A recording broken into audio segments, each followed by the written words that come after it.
Hey guys, good morning, Chris here, and today is a new travel day, so the travel vlog is back.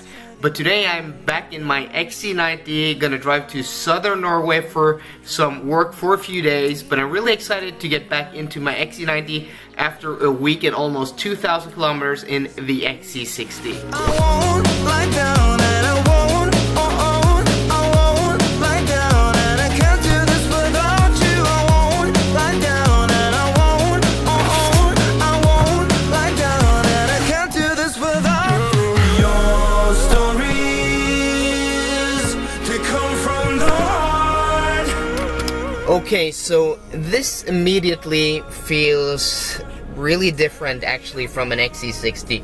More different than I thought. And don't misunderstand me, because the XC60 is a brilliant car, especially in its class. But getting into this cabin, the Napa leather, the ambiance, this interior color, the materials, the feel, the fit and finish, just the luxurious feel is a class above from the XC60. And that is nice because this is a vehicle above the XC60, so it should feel nicer, but it feeling this much nicer, I wouldn't expect. I didn't expect that, and I've driven this car a million times, so that's quite unexpected, but it just feels much more plush, the seats, everything, and especially the room in here. And this is what I've been talking about, because this car is so big and so huge, and space is luxury in my opinion also.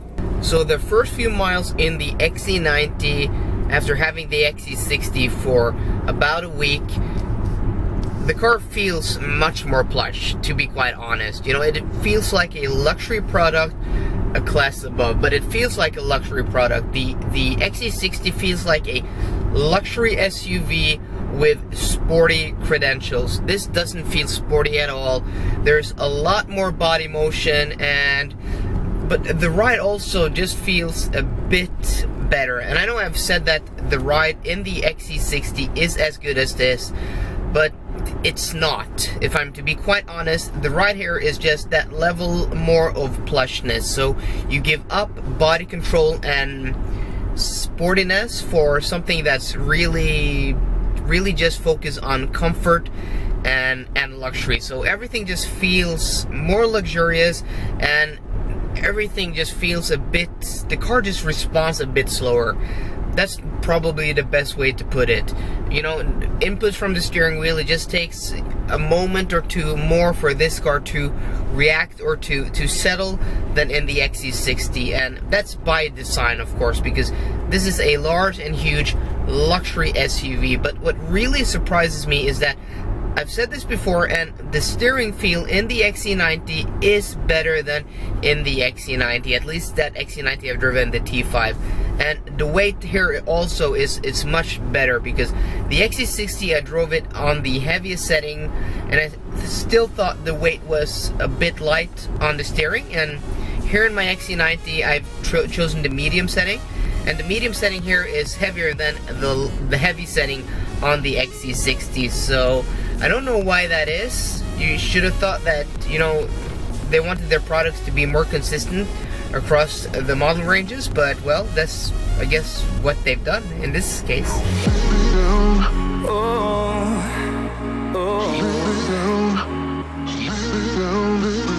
won't lie down and I won't, I won't. So on my way out of Oslo in rush hour traffic, it's slow moving, and that gives me a chance to test out Pilot Assist 1, the old Pilot Assist here in my 2016 model.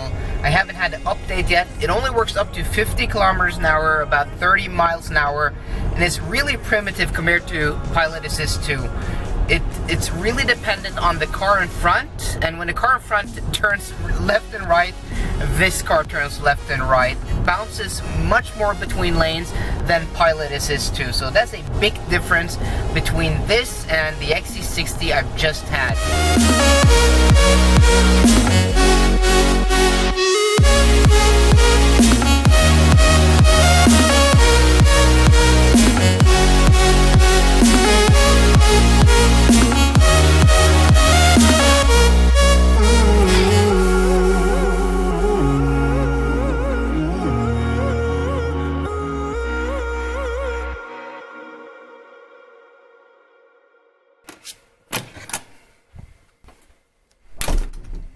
So finally in my hotel room here in Kristiansand. It's been a really long day and a really long drive, and spending a whole day with my XC90 again has really made me appreciate the comfort seats I have in my car. And a question I get a lot is, would I prefer, or do I prefer, the comfort seats or the sports seats? Well, the sports seats are a bit firmer but give you much more side support than the comfort seats, and the comfort seats are a bit softer, so the cushion is a bit softer.